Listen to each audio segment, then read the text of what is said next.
Olá, pessoal.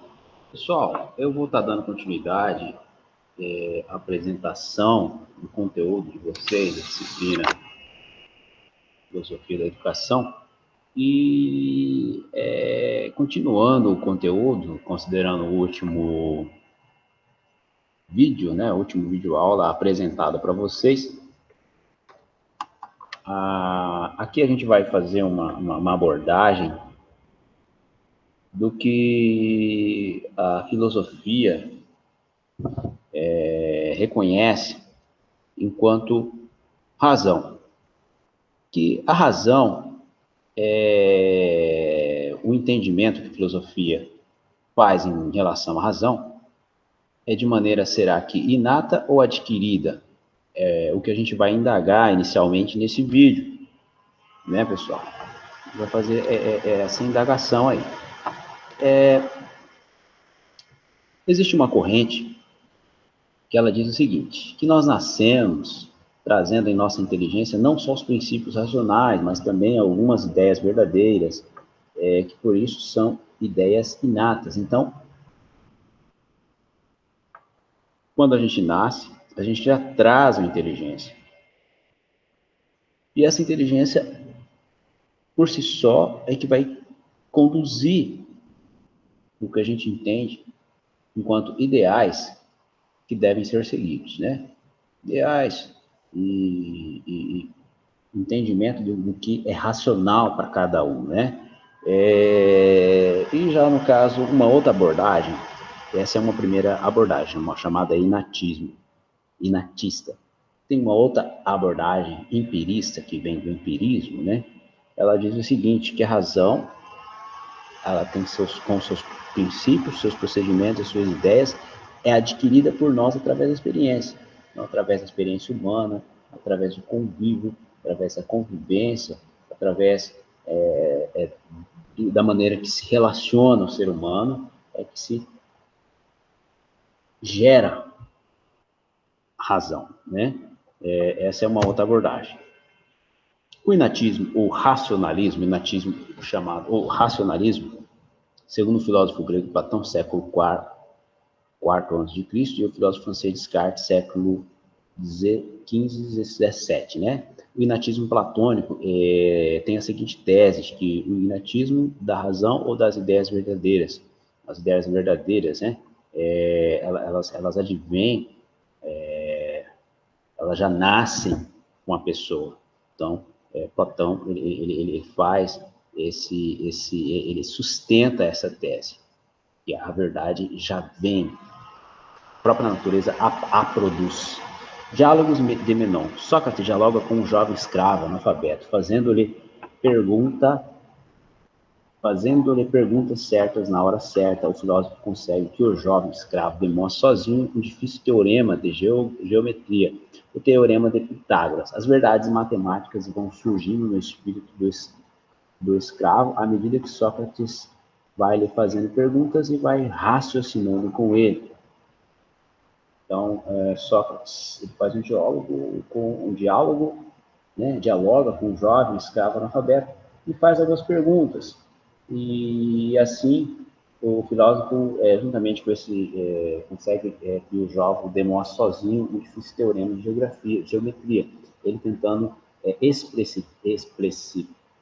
deixar explícito de que, de maneira inata, o ser humano ele já tem uma formação por si só e que o pensamento racional já é nato do próprio ser humano.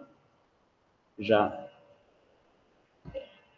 de maneira inata, o ser humano já tem uma natureza de raciocinar logicamente, de ter um conceito pré-concebido por ser um ser racional por si só. É isso que a razão pode. O que ela não pode é nisso. Inatistas e empiristas se enganaram. É supor que com suas estruturas passe a conhecer a realidade tal como em si mesmo. Razão não está nas coisas, mas em nós. Razão é sempre razão subjetiva. Então, é isso que a razão pode. O que vem a ser isso? O que ela não pode E nisso, inatistas e empiristas se enganaram.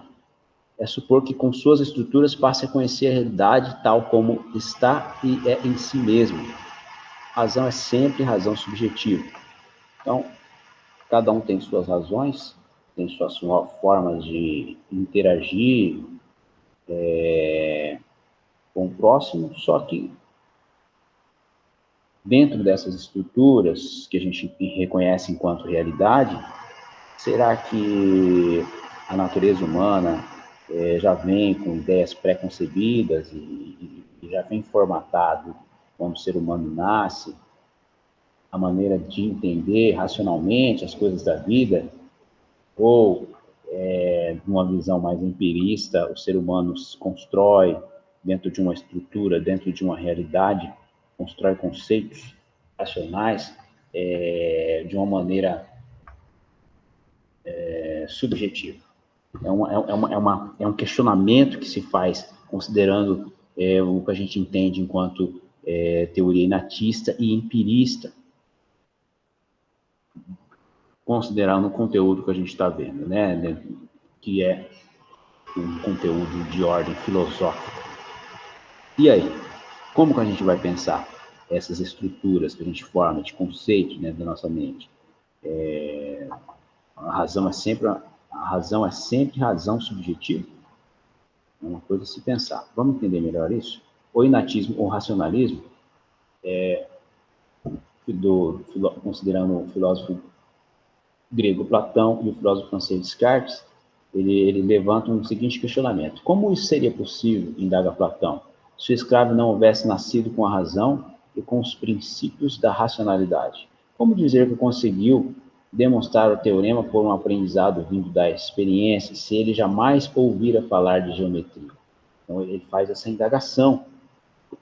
Acabamos de ler, né, agora, um quadrinho explicando uma conversa que Platão teve com um escravo que nunca teve uma conversa com o professor, um diálogo, uma aprendizagem de maneira inata, conseguindo, de maneira lógica, né, e inata, conseguindo falar sobre geometria, expressar conceitos considerados da área da geometria. Então, se indaga, se faz esse questionamento. Se o escravo não houvesse nascido com a razão e com os princípios da racionalidade, como dizer que conseguiu demonstrar o teorema por um aprendizado vindo da experiência, se ele jamais ouvira falar de geometria? Por si só por uma experiência que ele teve. Então, é isso que eles defendem, né? Justamente Descartes, Platão, que de maneira inata, o ser humano já nasce, então, com esses conceitos pré-concebidos. E na obra A República, de Platão, Diálogos, Platão, A República, Platão desenvolve uma teoria que já fora esboçada no Menon, teoria da reminiscência. Nascemos com a razão e as ideias verdadeiras, e a filosofia nada mais faz do que nos relembrar essas ideias. Simplesmente, a filosofia vem lembrar as verdades, esses ideais de verdades que já nascem contidos dentro, né, em essência, nessa maneira racional do ser humano ser, pensar, raciocinar, trabalhar essas ideias lógicas, né, por si só. E conhecer, diz Platão, é recordar a verdade que já existe em nós. Se não nascêssemos com a razão e com a verdade, indaga Platão, como saberíamos que temos uma ideia verdadeira ao encontrá-la? Se a gente, né, como que a gente encontraria a verdade em nós mesmos se a gente não nascesse com a razão, em outras palavras? Como poderíamos distinguir o verdadeiro do falso se não nascêssemos conhecendo essa diferença? Então, primeiramente, para a gente distinguir a diferença do verdadeiro e do falso, a gente tem que ter um conhecimento, logicamente, da verdade. Né? A gente tem que conhecer, nascer conhecedor da verdade. Se diz esse sentido. Inatismo cartesiano. Descartes discute a teoria das ideias inatas, né? Agora a vez de Descartes. As ideias inatas são inteiramente racionais e só podem existir porque já nascemos com elas. Então, se a gente nasce com ideias inatas, inteiramente racionais, a gente então vai ter entender o porquê que nós nascemos com elas. Se nós pensamos racionalmente, nós nascemos com essas ideias de racionalidade, né? A assinatura do Criador no espírito das criaturas racionais.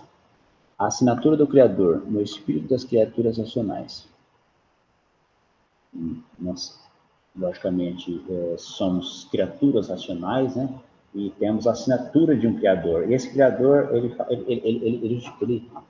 faz nascer na gente uma razão, que a razão é a luz natural inata que nos permite conhecer a verdade. Naturalmente, nós temos, né, essa luz, esse conhecimento da verdade, a luz do que seja considerado como natural aqui, né, está dizendo, naturalmente, a gente tem esses, de maneira inata, no nosso ser,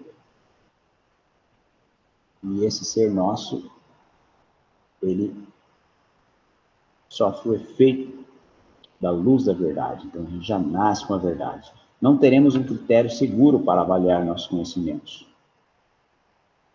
Então, se nós não fôssemos conhecedores da verdade, que critério utilizaríamos para distinguir o que é verdade, né? É um ponto crítico que ele coloca aqui para problematizar melhor. Já uma outra ideia que se tem, chamado de o empirismo, dentro da filosofia, essa outra categoria, né? A primeira categoria que nós estávamos abordando é a inatista da filosofia. Agora, teóricos dentro da filosofia consideram o empirismo enquanto uma outra categoria. E aí se diz o seguinte: o empirismo, a razão, a verdade e as ideias racionais são adquiridas por nós através da experiência. Somente através da experiência que nós vamos adquirir ideias racionais, vamos formar concepções do que vinha a ser racional e real para nossas vidas a partir de experiências. Antes da experiência, nossa razão é como uma folha em branco. Você pega uma folha em branco, o que tem numa folha em branco? Não tem nada. Onde nada foi escrito, uma tábula rasa, onde nada foi gravado. É bem diferente, né? Na ideia inatista a gente tinha lá pré-concebido um conhecimento racional e da verdade, agora aqui não. É como se fosse uma folha em branco quando a gente nasce. Nessa outra categoria chamada do empirismo na filosofia. Os empiristas ingleses, por sua vez, no decorrer da história da filosofia, muitos filósofos defenderam a tese empirista, mas os mais famosos e conhecidos são os filósofos ingleses dos séculos XVI ao XVIII, chamados por isso de empiristas ingleses: Francis Bacon, John Locke, George Berkeley e David Hume. Esses aqui foram bem conhecidos e, lógico, que defenderam suas teses, né? Que dizem os empiristas? Nossos conhecimentos começam com a experiência dos sentidos, isso é, com as sensações. Como que nós aprendemos, como que nós raciocinamos, geramos concepções reais, racionais, através dos órgãos do sentido, através das experiências, sensações. As sensações se reúnem e formam uma percepção, ou seja, percebemos uma única coisa ou um único objeto que nos chegou por meio de várias e diferentes sensações. As percepções, por sua vez, se combinam ou se associam. Todas essas percepções, elas acabam se interrelacionando, se associando de certa forma, e aí vai gerando o que a gente entende de racionalidades, segundo essa teoria. E as experiências escrevem e gravam em nosso espírito as ideias e a razão, e a associá-las, combiná-las ou separá-las, formando todos os pensamentos, formando assim categorias de pensamento, concatenando ideias, e pretende conhecer a realidade como é em si mesmo, considerando que o que conhece vale como verdade para todos os tempos e lugares. Universalidade indica como as coisas são, como não poderiam, de modo algum, ser de outra maneira, necessidade. Então é necessário entender como as coisas de fato são, não navegar em algo abstrato, algo sem um fundo de realidade, um fundo de racionalidade. Fazer uma combinação, associar, separar, assim formar pensamento com base em algo palpável, em algo verídico, em algo real e racional, é uma necessidade premente para justificar a filosofia, né? Dentro do que a gente entende enquanto categoria filosófica empirista, né? O empirismo, ele considera isso aí, considera o real, o racional, o verdadeiro, né? O perceptível pelas sensações, pela realidade, pelo praticado, pelo sentido. Então, tudo isso é de uma base empirista. Nossos conhecimentos, nossos justificativas de o que pode ser ou não verdadeiro, vem então de toda uma experiência, né, prática e verdadeira e comprovada. Se defende isso. Problemas do inatismo. Seus princípios e as ideias da razão são inatos e por isso universais e necessários. Como explicar que possam mudar? A própria razão pode mudar o conteúdo de ideias que eram consideradas universais e verdadeiras. Então, transformações dentro da sociedade, dentro de que a gente entende enquanto princípios e ideias da razão, por sua vez, o entendimento que se tem de transformação que a sociedade sofre e dentro da própria filosofia não pode ser justificado dentro de uma teoria inatista. Por quê? De que modo eu posso considerar isso? Na maneira em que a sociedade se transforma-se, né, e evolui, e gera contextos distintos, interpretações distintas, até mesmo leis, condutas da sociedade vão se ajustando ao longo do tempo, a economia muda, a política muda, a cultura sofre mudança, e a teoria inatista não consegue suportar, não consegue dar suporte ao que a gente entende de transformações e mudanças. Né? Se o ser humano nascesse de uma maneira, ele morreria daquela maneira, nada transformaria, a sociedade, a política, a economia, nada. Então, por si só, o inatismo gera esse problema, gera essa dificuldade aí de justificar o porquê não considerar essa teoria enquanto uma teoria válida dentro da filosofia. A própria razão pode provar que ideias racionais também podem ser falsas. Física cartesiana é questionada pela física de Galileu, né? A própria física muda. Vamos entender quando no passado o Galileu desenvolvia algumas teses, né? Existe uma tese na área da física também que diz o seguinte, que no passado interpretava-se que o centro do universo era a Terra. Na verdade, com o tempo descobriu-se que não é assim. A Terra gira em torno do Sol, no sistema solar, né? Dentro do sistema solar. E aí, defendendo essa tese, e que existe uma Lua que gira assim em torno da Terra. Então, existe assim uma evolução dentro de uma teoria para reconhecer o que é de racional e verdadeiro. Com o tempo, existem transformações, inclusive, de ordem científica. Então, o inatismo ele não consegue defender muito sustentar muito algumas problematizações filosóficas, né? E nem mesmo científicas, né? Problemas do empirismo. O empirismo também apresenta problemas. Se as ciências são apenas hábitos psicológicos de associar percepções e ideias, então as ciências não possuem verdade alguma, não explicam realidade alguma, não alcançam os objetos e não possuem nenhuma objetividade. Assim, do lado do empirismo, o problema colocado é o da impossibilidade do conhecimento objetivo da realidade. Então, por outro lado, nós temos, então, que o empirismo, ele apenas associa percepções, ideias, então as ciências, elas acabam não possuindo verdade alguma. Aí existe o quê? A impossibilidade do conhecimento objetivo da realidade vir à tona, se a gente considerar apenas o empirismo enquanto um referencial a ser seguido dentro das categorias empiristas, né? E um conhecimento objetivo da realidade acaba ficando impossibilitado se a gente apenas entender que nosso conhecimento vem de uma ordem somente de experiência humana, de percepção humana. Não é somente isso.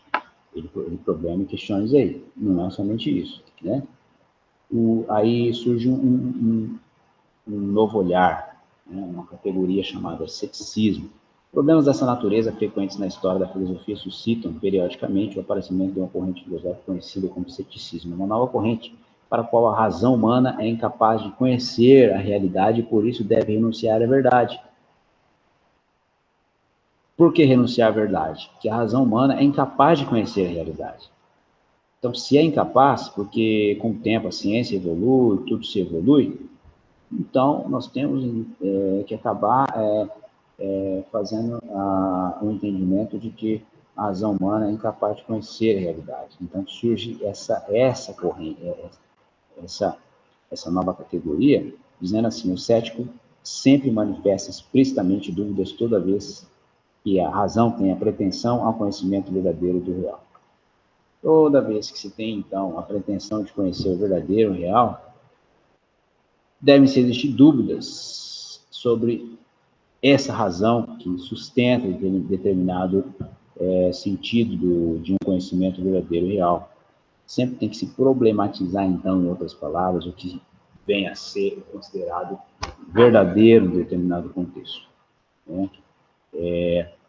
Os problemas do inatismo e do empirismo, soluções filosóficas. Melanie Chauí, Convite à Filosofia, né, o livro aí que nós estamos seguindo aí, agora com essa nova observação, sobre as divergências entre inatismo e empirista. As divergências entre inatista e empirista, né, essas duas correntes. Duas soluções: Leibniz, verdade de razão e verdade de fato. As verdades de razão são inatas, portanto necessárias e universais. Então, as verdades de razão, elas são inatas. As verdades de razão, portanto necessárias e universais. Elas também são necessárias para a filosofia, porque ela tem um caráter universal, né, que atinge uma maior amplitude quando se busca problematizar questões dentro da filosofia e questionar verdades. As verdades de fato, aqui embaixo agora, as verdades de fato são as que dependem da experiência, né, que é essa outra aí, que não é inata, pois enunciam ideias que são obtidas através da sensação, da percepção e da memória. E então tem essas duas diferenças que a gente vem comentando, né? Essa é mais universal, ela é necessária, as verdades de razão são inatas, né, que já nascem. O ser humano aqui não, que ela precisa ser percebida, precisa sentir, ela precisa ter memória, e isso aí não nasce com o ser humano não nasce com o conhecimento da verdade, a gente tem que buscar e alimentar as sensações, alimentar a memória, alimentar a percepção. E a outra não, né? Já nasce com o ser humano, pré-concebido. A solução kantiana para tudo isso se chamou Revolução Copernicana em filosofia. Inatistas e empiristas, isto é, todos os filósofos parecem ser como astrônomos geocêntricos, estando num centro que não é verdadeiro. Ele já critica as duas teorias, né? Ele fala o seguinte: a estrutura da razão é a priori, vem antes da experiência e não depende dela. Ele já defende o quê? E a razão, a estrutura dela, ela vem antes do que a gente entende enquanto experiência, vem antes da experiência e não depende da experiência. Porém, os conteúdos que a razão conhece e nos quais ela pensa, esse sim depende da experiência a posterior. No entanto, né, ele defende que o que a gente entende de conteúdo dentro do racional, esse sim depende de experiência. Tudo que é racional, tudo que a gente entende enquanto experiência humana, depende de experiência, e aí sim, vem depois. Então, olha que engraçada a inter-relação que tem, né? A razão vem, né? A estrutura da razão vem antes da experiência, não depende dela, mas os conteúdos dela, aí sim, depende da experiência a posteriori. Então, o conteúdo dela, quando se forma o conteúdo, né? O efeito é como se fosse um efeito, né? O efeito dessa estrutura da razão, que vem antes da experiência, depende da experiência. O conteúdo dela, para se formar um conteúdo, ou seja, que nem a literatura, né? Você escreve livros a partir de um momento presente, né? E o efeito disso aí são os conteúdos registrados, gerados daquele daquela experiência, né? Como se fosse esse outro item aqui. Esses conteúdos são posteriores à estrutura da razão. Qual o engano dos inatistas? Supor que os conteúdos ou a matéria do conhecimento são inatos. Não existem ideias inatas. O engano dos inatistas é isso. As ideias não são inatas, as ideias precisam serem praticadas, né? Serem experienciadas, e elas não são inatas. Qual o engano dos empiristas? Supor que a estrutura da razão é adquirida por experiência ou causada pela experiência. Ao contrário, né? Na verdade, a experiência não é causa das ideias, mas é a ocasião para que a razão, concebendo a matéria ou o conteúdo, formule as ideias. Então, no sentido ao contrário, né? Supor que a estrutura da razão é adquirida por experiência ou causada pela experiência. Nessa ocasião, entender os empiristas que a estrutura da razão é adquirida por experiência? Não, né? Também, ou causada pela experiência, ou quem causa é a experiência? Não. A razão, por si só, ela existe, né? Ela existe. E a experiência não é a causa das ideias. Não, de maneira nenhuma. Mas ela é a ocasião para que a razão, recebendo a matéria, o conteúdo, formule as ideias, né?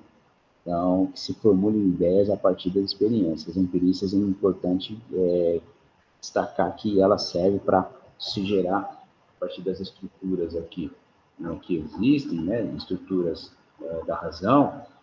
Aqui nessas empiristas vai registrar essas estruturas que nem a gente falou agora há pouco, né? Para formular ideias, né? Vai receber a matéria, o conteúdo, formular ideias, gerar essas experiências, como se diz na área do direito, né? As jurisprudências, as doutrinas que se formam, elas se formam a partir de toda uma gama de aprendizagem, né? Nesse sentido aí gerado. O entendimento possui, a priori, um conjunto de elementos que organizam os conteúdos empíricos. Categorias a priori, o sujeito do conhecimento formula os conceitos. Qualidade, a quantidade, a causalidade, a finalidade, a verdade, a falsidade, a universalidade, a particularidade. Então, o entendimento possui a priori um conjunto de elementos que organizam os conteúdos empíricos. Conteúdos empíricos, então, congregam um conjunto de elementos que, assim, essas categorias, o sujeito do conhecimento formula esses conceitos, né? Formula conceitos, sujeito do conhecimento, e assim leva-se em conta a qualidade, a quantidade, a causalidade, que a gente acabou de ler, a particularidade, a universalidade, para que isso tudo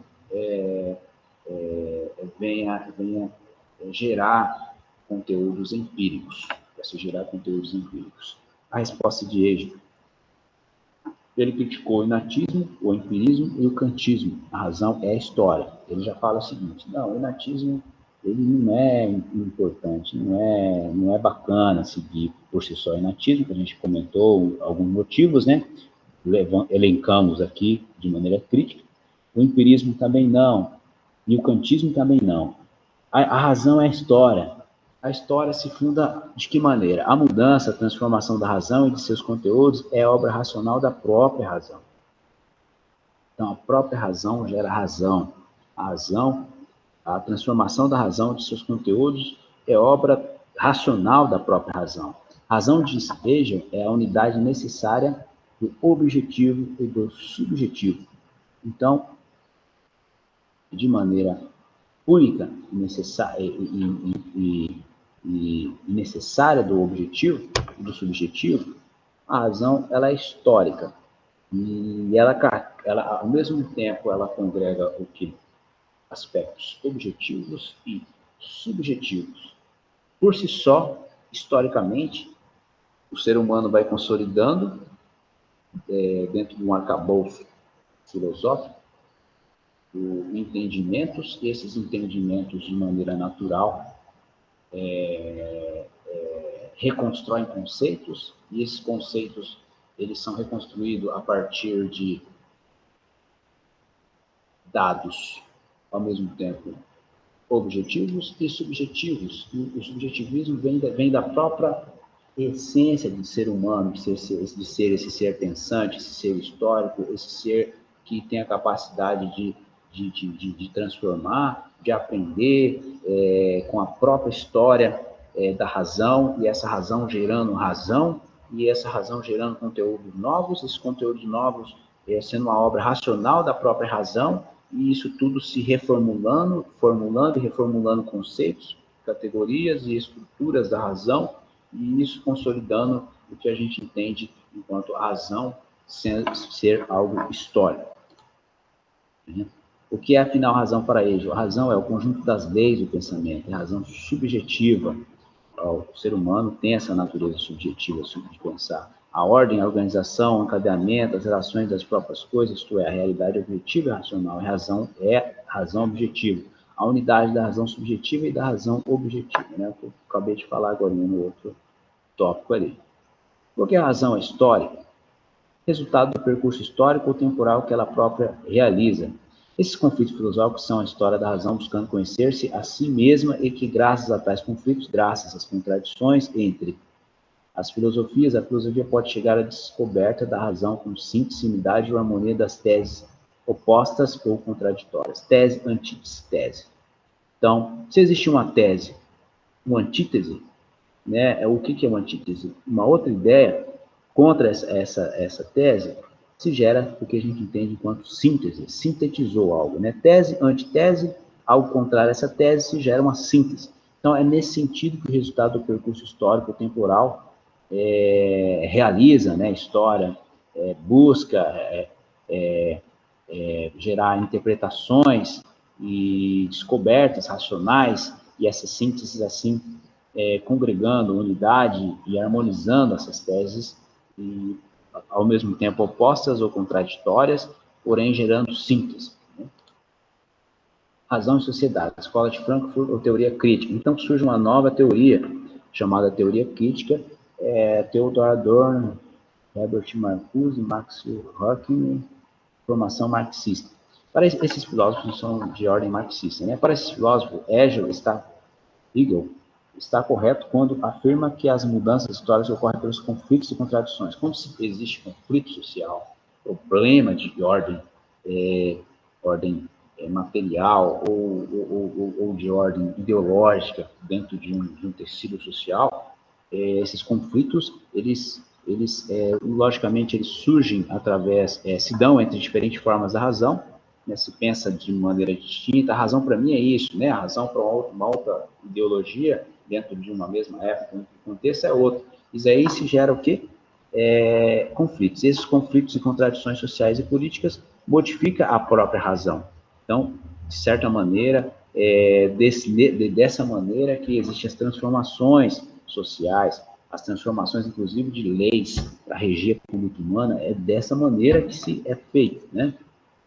Duas modalidades da razão: a razão instrumental, a razão técnico-científica, que está a serviço da exploração e da dominação, da opressão, da violência, e a razão crítico-filosófica, que reflete sobre as contradições, conflitos sociais e políticos, e se apresenta como uma força liberadora. Cada nova forma de racionalidade é a vitória sobre os conflitos das formas anteriores, né? E aí, a razão não determina nem condiciona a sociedade como julgara Hegel, mas é determinada e condicionada pela sociedade e suas mudanças. Razão instrumental, razão técnico-científica, é serviço da exploração, da dominação, da opressão, da violência, segundo duas modalidades da razão, e a razão crítica-filosófica, que reflete em contradições, conflitos sociais, políticos. Então, essas duas modalidades da razão é interessante a gente deixar bem claro, ter coerência de interpretar essas duas modalidades do que entende-se como razão, dentro do que, pessoal? Lembre-se, dentro da teoria crítica, tá? Ela traz essas duas versões aí, certo? Foucault, Jacques Derrida e Gilles Deleuze, razão histórica. Eles dizem que a razão histórica muda temporalmente, mas a histórica não é cumulativa, evolutiva, progressiva e contínua. Mas essa razão histórica não é. A razão histórica, no caso, não é cumulativa, evolutiva, progressiva e contínua. Pelo contrário, é descontínua. Se realiza por saltos e cada estrutura nova da razão possui um sentido próprio válido apenas para ela. Olha só, cada contexto, cada época, existe um sentido próprio válido apenas para ela e que não é cumulativo, não é evolutivo, não é progressivo e contínuo. Para esses teóricos aqui, quando se diz em razão histórica, destacando muito bem, são esses teóricos aqui que dizem dessa maneira, tá, pessoal? Eles pensam assim. Não há como dizer que as ideias e as teorias passadas são falsas, erradas ou atrasadas. Elas simplesmente são diferentes das outras, porque se baseiam em princípios, interpretações, conceitos novos, modelos ou paradigmas explicativos, invenção de formas diferentes de racionais, de acordo com critérios que a própria razão cria para si mesma. A razão cria critérios em determinada época. Os critérios, modelos, paradigmas, eles têm seus conceitos, eles têm suas interpretações, têm seus próprios princípios em determinadas épocas. Por que ainda falamos em razão? Atribuir sentido à realidade e às ações humanas. A razão é sim o critério de que dispomos, um instrumento crítico para compreendermos as circunstâncias em que vivemos, para mudá-las, melhorá-las, né? A razão tem um potencial ativo, transformador, e por isso continuamos a falar nela e a desejá-la. Olha que bacana, né, pessoal?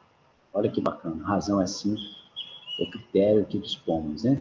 A razão tem um potencial ativo e transformador, e por isso continuamos a falar nela e a desejá-la. Nós desejamos a razão.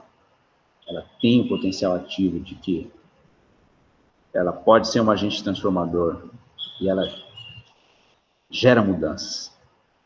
A gente pode melhorar, né? A gente compreende circunstâncias a partir do que a gente entende enquanto razão. E para a educação, a gente pode utilizar muito bem isso, né? Atribuir sentido a alguma realidade, às ações humanas, estabelecermos critérios, sermos críticos, se posicionarmos, não entender a razão apenas entender algo como verdadeiro, mas questionar. Para a gente gerar um conhecimento novo, a gente deve questionar, a gente deve duvidar, a gente deve ponderar, e assim sucessivamente. Pessoal, espero ter contribuído e até breve. Abraço.